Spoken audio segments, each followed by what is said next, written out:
views and opinions expressed in this program are those of the participants and do not necessarily reflect the views of BronxNet or the program underwriters. And hello and welcome to Open, the one and only show that opens the Bronx and the rest of the world right to you. I'm your host, Daren, Jaime, and today we're going to update you on what's happening in and around our borough and New York City. Coming up, we'll discuss the return of Piazza di Belmont and how they're welcoming visitors back with their outdoor dining weekend plans. Afterwards, we'll learn about an organization working with survivors of domestic violence with disabilities at its shelter and programs. And then we're going to talk about why viral persistence is the leading cause of long-term COVID and what can be done. And also we'll discuss how a grant is helping examine sensory networks in the brain and the potential link to early Alzheimer's disease. And then finally, we'll talk about this year's upcoming NAMI Walks NYC. We'll give you some more details a little bit later on in the show. So stay tuned because all this and much more is heading your way. Right now, we're officially open.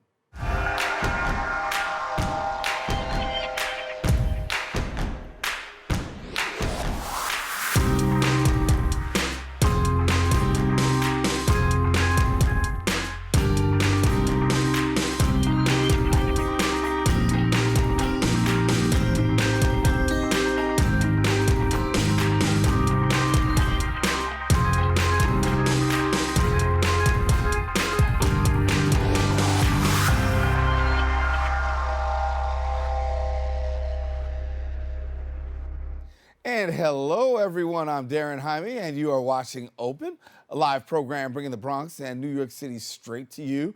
We also want to welcome our viewers to Manhattan Neighborhood Network, as Open is being broadcast live simultaneously on the MNN channel. You can stay connected to us on all of our social media platforms at BronxNet TV. Well, some things have been going on through the past week. We'll take you through it with some Bronx updates.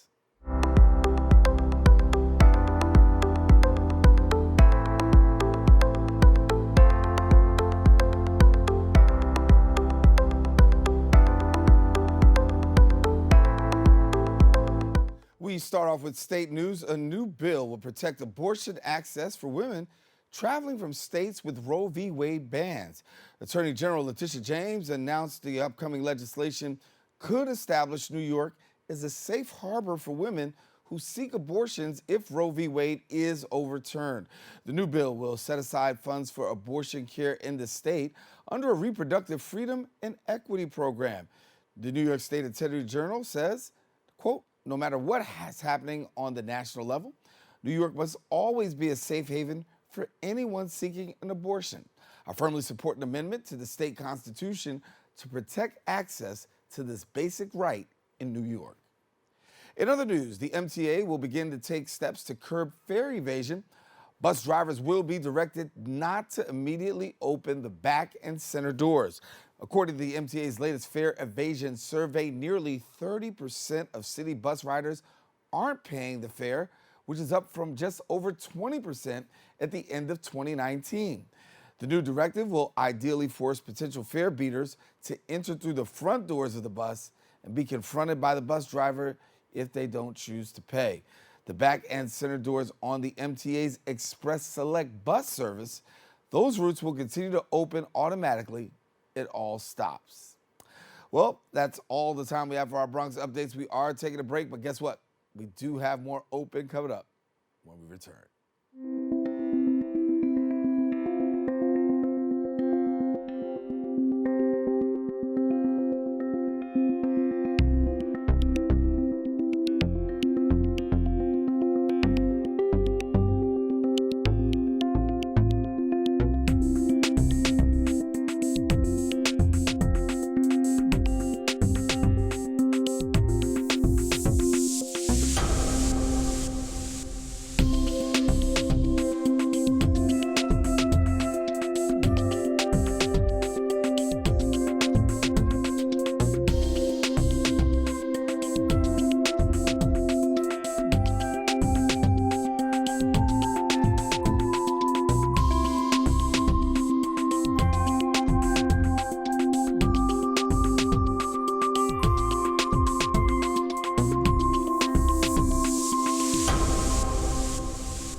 back. Now in its third year and backed by popular demand, the Piazza di Belmont will be returning to Bronx, Little Italy. Now, the event welcomes all New Yorkers and visitors back to the Bronx this spring and summer for weekend evening al fresco dining.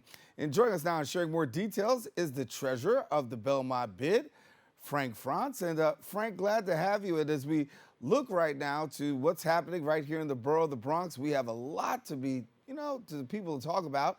We got the zoo, we got the botanical garden, but now also we can add this very special event to what goes on. Well, yeah. Well, you don't have to sell me. I'm born and raised in the Bronx my whole life, and yeah.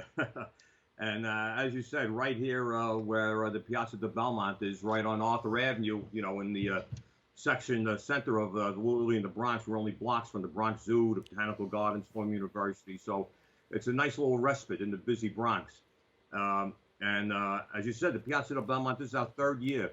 And we were really sort of ahead of the curve 3 years ago when COVID first hit everyone, and they started suggesting these outdoor booths. We turned around, and I believe we were the first in the city to apply for permits to close down the streets and set up the outdoor dining even before it was officially approved.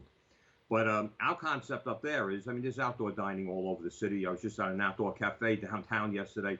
But in most parts of the city, you're sitting there on the street and you have cars whizzing by, trucks double parked, making deliveries. You have kids on motorcycles. So what we decided to do up here on Arthur Avenue is we have, I believe, 9 outdoor cafes set up.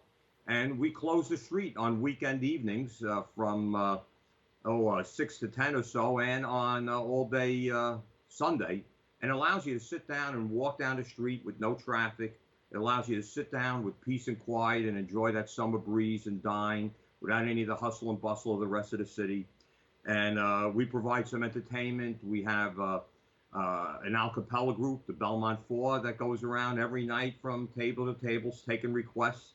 And on Fridays in May, we have an old-fashioned accordion player dressed as a Venetian gondolier walking around. And I'm sure we'll have some other plans for June, July, and August. But it changes the whole feeling of outdoor dining. You feel more like you're, again, in a piazza in Italy, hopefully, than you do on a busy street in New York.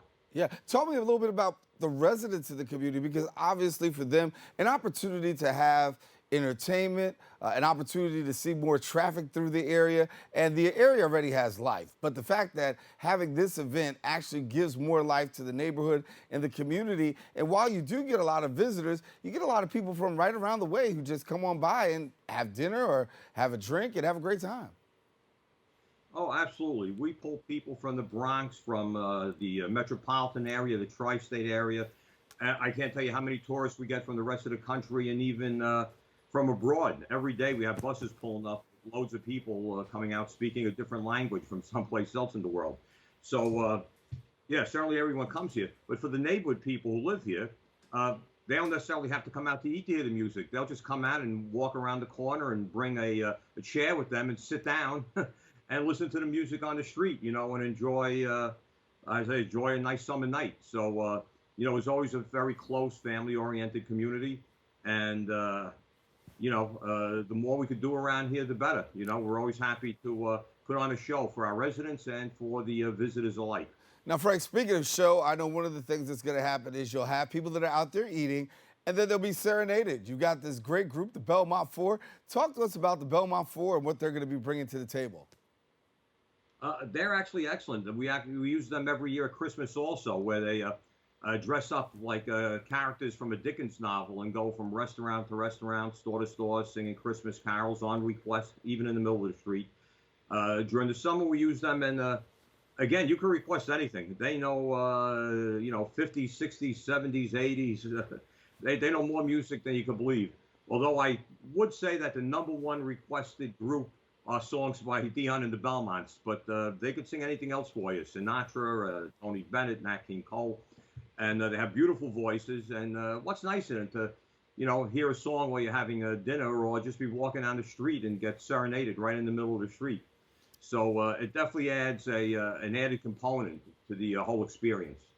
And talk about the walking that's going on because you have plenty of people walking. For those that don't know, Arthur Avenue will be closed for vehicular traffic from East 186th Street to Crescent Avenue between 6 to 10 on Fridays and Saturdays. But to see people walking, to see people, enjoying the food and the drinks and the opportunity to just be out there, for you and the Belmont community, what does it mean to you?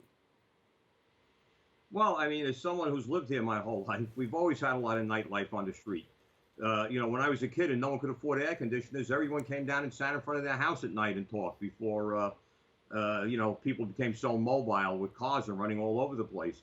So to see people on the street, and I walk down, even if I'm not having dinner, a lot of times I'll take a walk down the street because I run into people I know coming back to eat dinner or people from the neighborhood who are out for a walk. And again, it's always nice just to have a conversation on the street corner. That's the way we always did it around here. It's really a little bit of old New York. This is the way I think most neighborhoods were in the city going back, decades. And the city has lost so much of this, real communities where everyone knows each other. And this is the real thing up here on Arthur Avenue. And I think one of the reasons we're so successful with so many out-of-town tourists is when they come here, they don't feel like they're in a big city. They feel that small-town atmosphere where everyone knows each other and looks out for each other and helps each other. And we're happy to have you. So I think that's a significant part of the charm of our community. What do you hear from people when they talk about Little Italy, Arthur Avenue? I go around and the first thing people talk about is Little Italy, New York City. But then when you talk about Little Italy, Arthur Avenue, it's a totally different vibe. It's a smaller vibe, but yet and still you get the same feel as Little Italy, New York. Talk to us about what you hear about Little Italy, Bronx versus Little Italy that we hear in New York City. Well, I'm not going to get into a competition with another Little Italy in New York. I've been down there many times myself, but I think the pressures of New York real estate have forced a lot of people out of a lot of communities over the area, whereas in our neighborhood, it's still a local community of residents that have been here for generations. And that's something that you can't replace easily. People have to live there for generations. I've been here my whole life, but my family, we've been living in the same house since 1910. So, and that's not the most uncommon thing up here.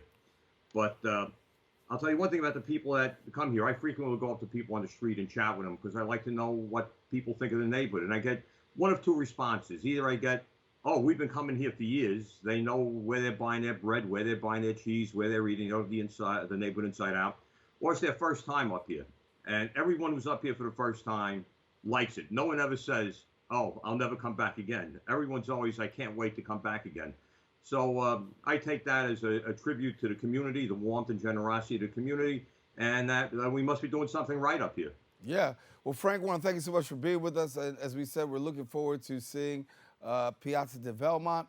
We know that it's going to be a great opportunity for people to come, have a good time, and really see more of our borough of the Bronx. Wasn't trying to put you in a competition with New York City. We're trying to sell the Bronx out there as we normally do. Thank you so much, Frank, for being with us. Have you been up here for dinner yet? Huh? Have you been up here for dinner yet on Friday or Saturday night? Are you? Yes, I have. And to tell you the truth, I mean, I'm a great frequenter of Antonio's. They know me as good friends and family over there. So yeah, I'm up there. You'll see me. You just missed out on a free dinner. I was going to invite you up on me. All right. I'll invite you up. You got my number. Love to have you back. I'm coming back. I'm coming back. Thanks a lot, Frank. You're welcome. Have a good day. All righty. Well, we'll let you know for more information. You can visit their website at BronxLittleItaly.com. Follow them on Facebook and Instagram at Bronx Little Italy. Who's not going to turn down a free dinner? All right, don't go anywhere. We'll be back with more Open coming up right after this.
When taking public transportation, don't touch your phone. Carry hand sanitizer and use it immediately upon leaving the bus or train. Avoid touching your face. If someone is coughing or sneezing, move away. Wash your hands with soap and water as soon as possible. Limit contact with poles. If possible, avoid rush hour. Don't eat or drink on public transportation. Keep your bag off the floor or other surfaces. Avoid directly touching turnstiles. Stay up to date with the latest from your local health department and CDC.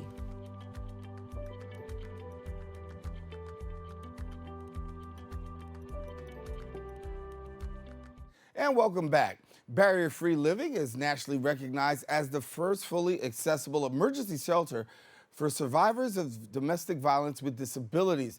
Now, the organization recently received the National Crime Victim Service Award for professional innovation in victim services for its work in the victim services and criminal justice fields. Joining us now and sharing more details is the president and CEO of Barrier-Free Living, Paul Feuerstein. And Paul, good to have you here with us. And congratulations. I mean, to have this kind of national honor, tell me what it really means to you. Thank you so much. Well, for me, it is a recognition of the 36 years that we have been working with disabled victims of domestic violence.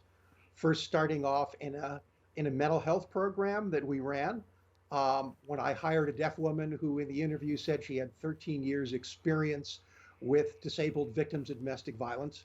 And my response internally was, that's interesting, we don't have any. But I hired her. She taught us to ask the right questions, and we had a lot. And it turns out we learned it was the #1 issue nationally of women with disabilities. And that started our passion for the field in terms of developing a program, setting up a separate community-based domestic violence program, seeing the need for an accessible shelter because there were none at the time, and then developing shelter. And after that, developing 120 units of supportive housing in the Bronx. And when we talk about supportive housing, much needed, and talk about the needs, because I think sometimes we're not so familiar with the needs when it comes to this particular matter.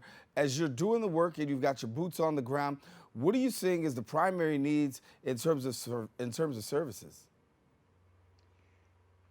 Having services that are sensitive to issues that come up with disability is very important. People with disabilities oftentimes are considered ripe for abuse because they can be physically dependent or dependent in other ways. And that starts with the family of origin. There are times when the abusers are actually members of the family because of the attitude people have had for a long time about people with disabilities as sort of being second-class citizens. And for a very long time, people did not associate domestic violence and people with disabilities. And so part of our role has been to raise up the issue nationally and locally to say this is a major issue for people with disabilities and they are in need of services. And particularly around the issue of children. There is a national bias against parents with disabilities in the child welfare system. And the general response is if a parent is disabled and there's nobody able-bodied to, quote, take care of the child in the home, they will take a child away at birth. And oftentimes one of the big threats for an abuser, if the abuser is able-bodied, is if you report this, you will lose your children. And that has happened over and over and over again, where we've had to work with people to fight to get custody of their children back. The other piece, Yep. No, go ahead, keep going. I'm sorry, I want to cut you. Okay. Okay. Another piece that's important, not just for people with disabilities, but also for others, is we're the only program in the country right now that uses occupational therapy interns to assess and develop activity of daily living. In other words, travel training, menu creation, learning how to shop in a grocery store, the day-to-day things that many of us learn from a very early age There are people who have no experience doing that because part of domestic violence is about power and control and isolation. And one way to keep people isolated is not to let them go out and do their own shopping or let them go out and do things themselves. One abuser referred to his victim as a bird in a golden cage. And so, for somebody to break out of an abusive relationship requires not only our helping that person with the trauma they've experienced in the relationship, but it also means helping them then negotiate the systems that they've depended on, whether it be Social Security, a disability, or SSI, or Medicaid, food stamps, helping with all of those things to make sure that they are continuing to get those, even though they've moved out of their official residence and are in a safe place in shelter. And I think that's been a very important part of what we do, as well as assessing and then doing training with people to see what experiences they had. When we first worked with a group of deaf women in a regular shelter where we had a support team embedded in the shelter, we learned that not a single one of those deaf women knew how to travel on a city bus or subway by themselves. And so part of what we needed to do was travel training. And that's not for everybody. Everybody's different. You see one person with a disability, you've seen one person with a disability. Some people come and they have a great set of activity of daily living skills. Others, not so much. And there's many people who are somewhere in between. Before we go, I want to talk again. You were nationally recognized April 29th by the Attorney General of the United States, Merrick Garland, for the work that you have done and continue to raise awareness. For somebody who may not be so familiar, what's the message that you would like to send? Because obviously you're thought of as an example and a credible place that people could be able to come and to get that supportive services and the things that you've done. But what's the message that you want to send to others? Services are available. Safety is available. Just because you have a disability and you feel like you're dependent on your abuser is no reason to not break out of that abusive situation and seek help. We are available. We have a chat line on our hotline with Secret Garden, our community-based domestic violence services, which serves all 5 boroughs of New York City. Freedom House, our shelter, serves anybody. We've had people from 40 states, from Puerto Rico. We had 3 Paralympians from Ghana who are with us for a period of time. We accept anyone who is in a dangerous situation and where we know that our community where we're based, which is confidential, is a safe place for them to be, not a place where they would bump into their abuser or a relative or someone who would know them, and then the abuser would be able to find them again. Yeah. Paul Feuerstein, it's been a pleasure talking to you again. Congratulations on the great work that you're doing in promoting for survivors of domestic violence with disabilities. And as we said, this is something that many people don't know about, but you're doing the work, you're making a difference. We want to thank you for being with us here on Open. Well, thank you so much. I appreciate being with you. All righty. Well, I want our viewers to know if you want more information, you can visit their website at bflnyc.org. Again, bflnyc.org. We encourage you, don't go anywhere. We do have more Open coming up. We'll be on right back after this.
And we are back here on Open. Todos medical engineers life-saving diagnostic solutions for the early detection of a variety of different cancers.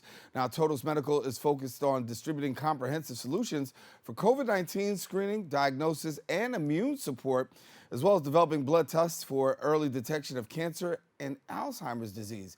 We're pleased to have with us and giving us more details is the CEO of Todos Medical Ltd., Gerald Commissiong. And Gerald, thank you so much for being with us. And when we talk about what's going on with Todos, you've got some great things happening, some research and some new findings. So bring us up to speed. Oh, thank you, and thank you for having me. We've been focused historically on cancer and Alzheimer's. That's been the area, but in the last couple of years, we've really gotten in depth in COVID. So we have a PCR lab down in Atlanta, Georgia, where we do PCR testing, we do neutralizing antibody testing, and we formed a joint venture where we started to work on something called the 3CL protease. The 3CL protease is the same target that Pfizer's drug Paxlovid is going after.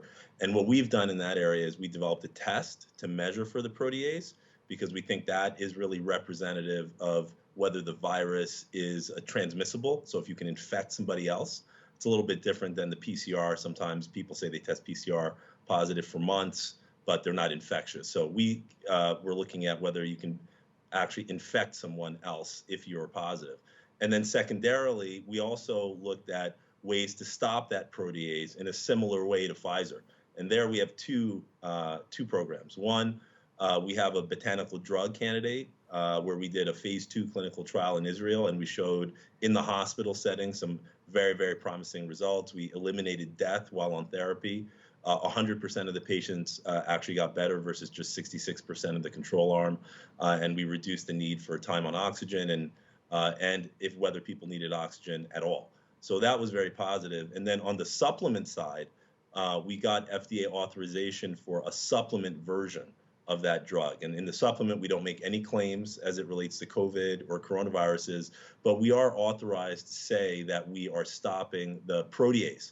And now, in a world in which COVID is everywhere, we've heard from the CDC that 60% of adults and maybe 75% of kids have gotten COVID. It's kind of reasonable to assume that, just about everybody has some of the protease associated with COVID in their system. And so what we're trying to do is help people cleanse that out of their system. And by cleansing it, it seems as though people are also seeing some other health benefits, which is very promising. And even we've heard from some long haulers who've had long haul COVID, who've had some resolution in response to cleansing the protease out of their system. So it seems like there's something related to this protease and long haulers. Paxlovid has seen the same thing. And so what we're doing now is we're gathering case studies of physicians who are helping treat patients, and they seem to be getting better, and we need to learn more about that. And we're going to be planning for clinical trials in the area. So it's something that's pretty exciting because there's not much else out there for these people. When you talk about FDA approval, congratulations. I understand that you got the FDA approval, but for someone who's not so familiar, talk to us about the process, because to get this out there, to get this out on the market, and to receive the FDA approval is not an easy feat. Give us a little bit about what you had to go through in order to receive the FDA approval. Right. Well, I just want to make the distinction that this is for the supplement. We have FDA authorization. And right. It's a little bit different, but with the FTC, we got to make sure we stay on the right side of the line. But, the process basically is for us, supplements get a bad rap because a lot of people make bad products. They put them on the market and they make wild claims. We've kind of taken the opposite approach. We've spent millions of dollars really studying scientifically this area. And the founder, Dr. Dorita Rod out of Israel of this technology, she's been working on the 3CL protease for like 30 years. And so we have very specific release criteria that allows us to know whether the product is doing what we say it's doing. And what we're saying it's doing is it's inhibiting the 3CL protease. We've received authorization from the FDA to say that, and it's right there on our label. So with that statement, now we're able to really talk about cleansing that protease. And really, with every batch, we have to redo and reconfirm that the raw materials are meeting the criteria. With every batch, we have to confirm that they have the consistency and the quality so that they can be safe for people to take. And so far, we've had, very, very good outcomes from our clients. So the process of getting through and submitting is really all about the data that you generate ahead of time and what you feel and what they feel you can stand behind. And that's what we're doing. We're inhibiting the 3CL protease, and that seems to be helping a lot of people out there, and the majority of people out there who probably have some 3CL protease in their system. Speak to me a little bit about the New York City mandates and how that affects the work that you're doing. Well, it's an interesting universe. New York City's coming back. People are going out. People are going to restaurants. People are going to bars. People are meeting. But of course, SARS-CoV-2 is still circulating, and there are new variants. The variants are more transmissible. It's easier to catch them, and so a lot of people are looking for that extra bit of help to try and support their immune system in these challenging times. So for us, the mandates came down. We expected positivity to go up. That's what's happening. The mandates came down. Unfortunately, testing came down, so we're a little bit flying blind. That's a little bit of an issue. But for us, as more and more people learn that, hey, at least I can take this cleanse and try and cleanse the protease out of my system as often as I feel like. That could be every day. So we have a daily version where you can take a couple pills a day and kind of help reduce your 3CL protease content. Or it could be like a really full cleanse, a 5-day cleanse where you take 12 pills a day. And that's in a setting where you may have a lot of protease in your system. You really want to get rid of it. We think that people coming back is a great thing, but you got to try and do that safely. And we think our product can help make that a reality. Gerald Commissiong, CEO of Todos Medical Ltd. We want to thank you so much for being with us. Now, we want to let you know, if you want more information, you can visit their website at todoscovid19.com, and then also follow them on Twitter and Facebook at Todos Medical. Gerald, thanks again for being with us. We encourage you, don't go anywhere. We'll be back with more Open coming up right after this.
And welcome back. Diagnosing Alzheimer's disease can be a complex and time-consuming process requiring evaluations ranging from brain scans to cognitive and lab tests to reviews of medical history as well as symptoms. Albert Einstein College of Medicine recently was awarded a grant to detect behavioral markers for Alzheimer's present early in the course of the disease before it can actually be clinically diagnosed. Now, joining us to share more details, we're pleased to have the assistant professor at Saul R. Korey Department of Neurology at Albert Einstein College of Medicine, Dr. Jeannette Mahoney. And Dr. Mahoney, thank you so much for being with us. I guess we say congratulations for the grant, but talk to us, Lily, about what this grant is going to be able to do. Sure, great. Thank you guys so much for having me. So this grant is going to allow us to look at a novel, non-invasive, non-cognitive marker for Alzheimer's disease, as we will test participants using a very simple reaction time test. Basically, we'll show them a light and we'll ask them quickly hit the button as soon as you see that. Do the same with some sort of vibration, and they'll just be asked to respond as soon as possible. Sometimes these stimuli will come together and sometimes they'll come alone. But when they come together, we're able to see how much the brain benefits from receiving redundant sensory information. And in our past work, over the past 15 years, we've realized that that specific magnitude of multisensory integration is linked to many important cognitive and motor outcomes, especially like gait problems, falls, and balance issues in our older adults. I got the doctor in the house, but I'm going to ask you to help me out, because for some people who may not be so familiar with multisensory integration, such as myself, what exactly is multisensory integration?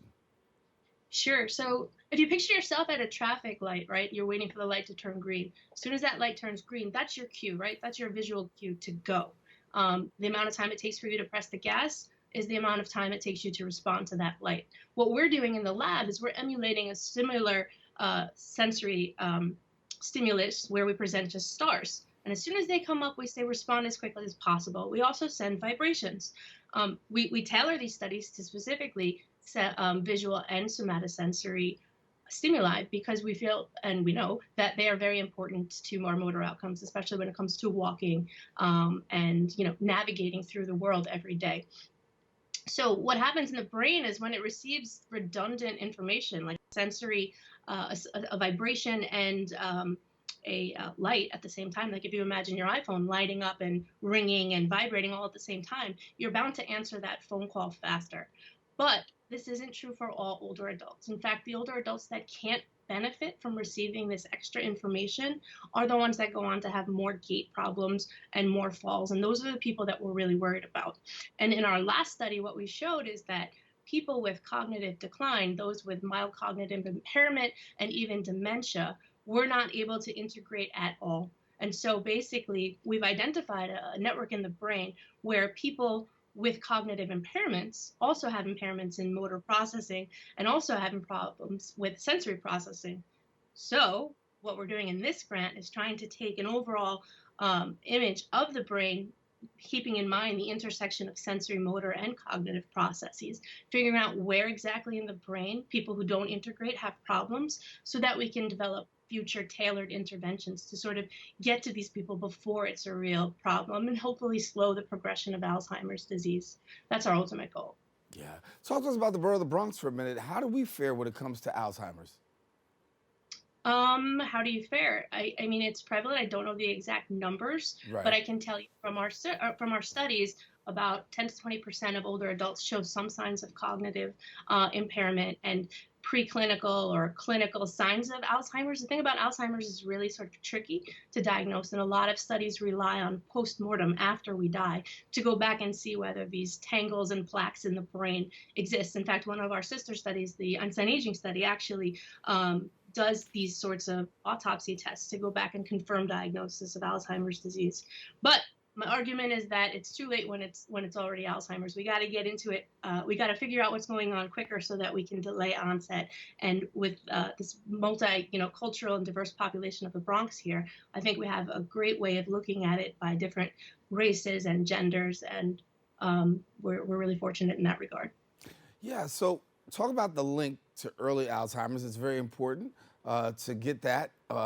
But are we seeing early detection? How are we seeing more, I should say, in the area of early detection?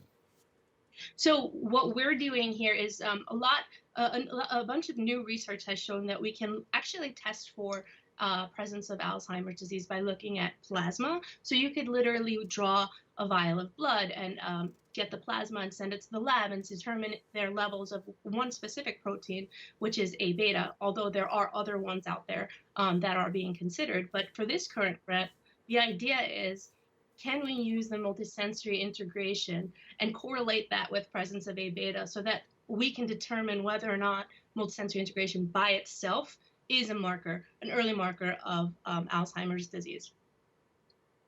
So where do we go from here now that you've got the grant? Talk to us about how long this will take and how long this process will flesh out to. Sure, absolutely. So we have a 5-year grant. We are working on recruitment as we speak.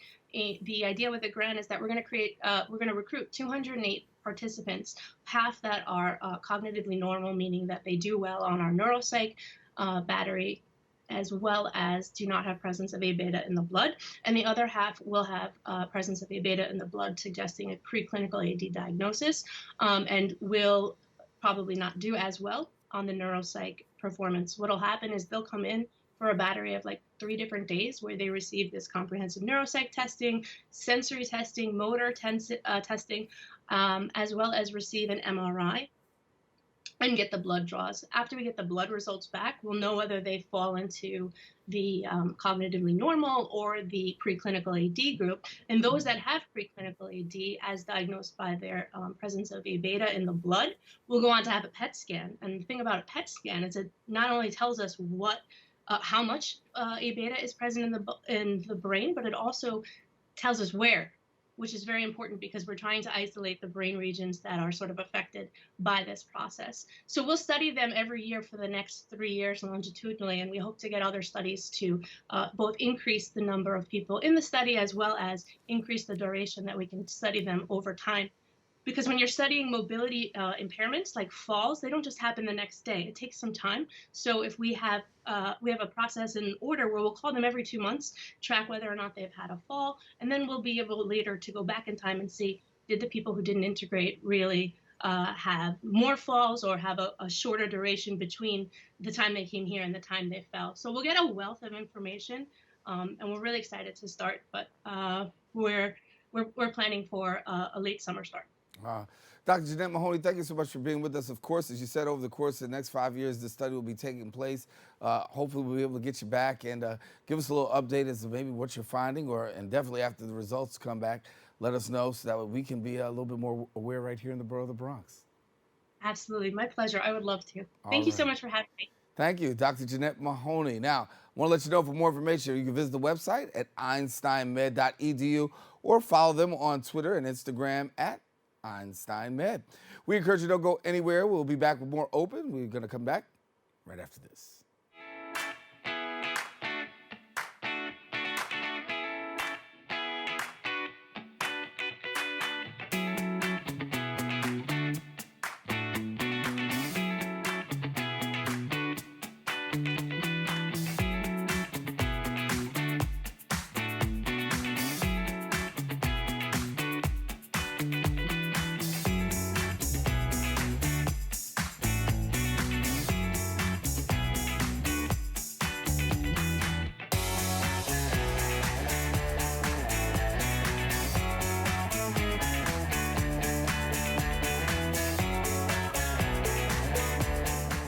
We built a media network for you. BronxNet TV. Come learn in your new state-of-the-art studios at Lehman College. At Mercy College. And coming soon to the South Bronx in the Hub. Inspire with your stories, culture, history. Your Bronx on BronxNet. Engage with us. Connect with us at your channels and at BronxNet.tv. Learn, engage, inspire. BronxNet TV. From the Bronx to the world. BronxNet.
And welcome back. The National Alliance on Mental Illness of NYC has offered life-changing support, education, and advocacy to families and individuals affected by mental illness. Now, the organization will be celebrating 40 years of peer-based community support during May's Mental Health Awareness Month with the annual fundraising event, NAMI Walks NYC. Joining us now to share more details, we are pleased to have the Associate Executive Director of the National Alliance on Mental Illness of NYC, Lynnette Verges. And we thank you so much for being with us here, Lynnette. Thank you so much for having me. When we talk about mental illness, obviously, a lot of people are aware, some people aren't. But for those that aren't so aware, give us a little bit of insight into identifying someone who may be struggling with mental illness. Absolutely. So I think one of the key takeaways that I want the viewers to know is that there isn't any one way in which mental health challenges or symptoms present themselves. People who are living with depression, schizophrenia, bipolar disorder, or any other mental health condition, their symptoms and challenges even when they have the same diagnosis. But there are some common signs and symptoms that we want people to be aware of, may be possible indicators that someone is struggling and they need some additional support. Those include extreme changes in their mood, excessive worries or fears, having difficulty with motivation, interest, and energy level, changes in eating and sleeping habits, and difficulty managing their day-to-day activities, as well as social isolation from normal social activities, family members, and friends. If you or someone you know is struggling with any one of those signs and symptoms, please reach out for support and assistance through NAMI NYC. And when we talk about NAMI NYC, talk about all of these supportive services that you actually offer for those who may be affected. Absolutely. So the National Alliance on Mental Illness of New York City, also known as NAMI NYC, has been serving the community for over 40 years. Our mission is to provide education, support, and advocacy services to both individuals living with a mental health condition, as well as their family members and friends. We provide a vast array of different services, including educational classes. We have over 30 different support groups. We have a helpline that's available in English and Spanish, and our full array of services is available free of charge to all who participate. When we talk about New York City, we know that this is a city that never sleeps. And part of the things about the city that never sleeps is, unfortunately, we are commonplace to tragedies, incidents, horrific deaths, things of that nature. Talk to me about those things. Are we seeing any, common denominators, some trends in people who experience these, and not just experience these, because I could just watch this on television. I know we bring the news, right? But just watching it or viewing it, and being close, in close proximity to it. Can you talk about the effects that we're seeing and having? Absolutely. So I think without question, we are seeing through media content some very tragic events that are perpetrated by individuals that are living with mental health conditions. But I want to make sure to call out that this is a very small subset or group of the mental health community. I think what is really important to bring home in terms of the messaging is that individuals living with a mental health condition are 11 times more likely to be victims of a violent act rather than to perpetrate a violent act. And so it's important when we think about the intersection between mental health and violence that we keep that in mind, that what we really need is a mental health response to a mental health crisis and not a policing response. Yeah. We also suffer with a lot of homelessness here in New York City. Is there any direct correlation that we have between homelessness and mental health?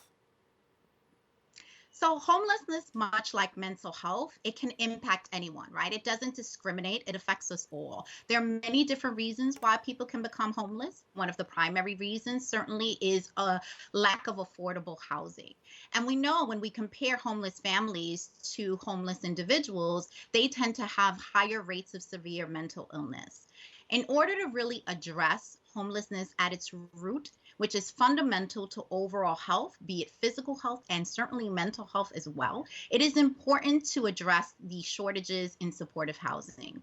Housing is a human right, and we have to ensure that people have access to housing, but we also need to ensure that those individuals have the adequate levels of support necessary in order to sustain their housing long term. So talk to us about your organization. I mean, you're front and center dealing with this matter, but talk to us about some upcoming things that you have to assist those and to also create some awareness. Absolutely. So we have a lot of upcoming events. I think one of the things that I'm really excited about is our upcoming NAMI Walk. It's taking place on Sunday, May 22nd at the South Street Seaport. It is our first time in 2 years being able to come together again in person. So we're especially excited this year. The day will consist of fun, fitness activities, art, an opportunity to get together and celebrate as a community, and so much more. For more information about our upcoming walk, we ask that you check out our website at www.namiwalksnyc.org. And I'd also like to share a bit about the services that we have going on. So as I mentioned before, we have a number of different educational classes for both individuals living with a mental health condition as well as for family members and friends. We have over 30 different support groups. These include support groups on specific topics like living with anxiety, living with bipolar depression. But we also have some new groups that we are launching that are culturally specific groups that look at the intersection between culture and mental health. This is our Black Minds Matter support groups, and we also have an Asian American and Pacific Islander support group. And those groups will be launching in the months of May and in June. And we also have monthly public education events where we broadcast virtually an event on a number of different mental health related topics. These are available in English, and there's simultaneous Spanish and ASL interpretation services as well. For more information about our events, we ask that you contact our helpline at 212-684-3264 or via email at www.helpline@naminyc.org. And again, that email address is helpline@naminyc.org. Okay, Lynnette, well, we got to leave it there. Thank you for the great work that NAMI is doing in addressing the issue of mental health and mental illness. And certainly, we're glad that we have a great resource in NAMI to be able to reach out to. So thanks for being with us. Thank you so much for having me. All right, we want our viewers to know if you want more information, you can visit the website at naminyc.org and then follow them on Facebook and Twitter at NAMI Metro. Well, we've come to the end of our show today. Want to thank all of our guests for joining us, and most of all, you, the viewer, for tuning in. And if you missed any part of today's show, you can catch the recablecast on Optimum Channel 67, Verizon Files Channel 2133, or don't forget to watch us anytime on the web at bronxnet.org. Now, if you desire a brand new episode, well, guess what? You can catch a brand new episode of Open with Rena Valentine on Friday. This wraps it up for us here on the set of Open. I'm Daren Jaime. Make sure to keep this channel wide open. Take care. God bless.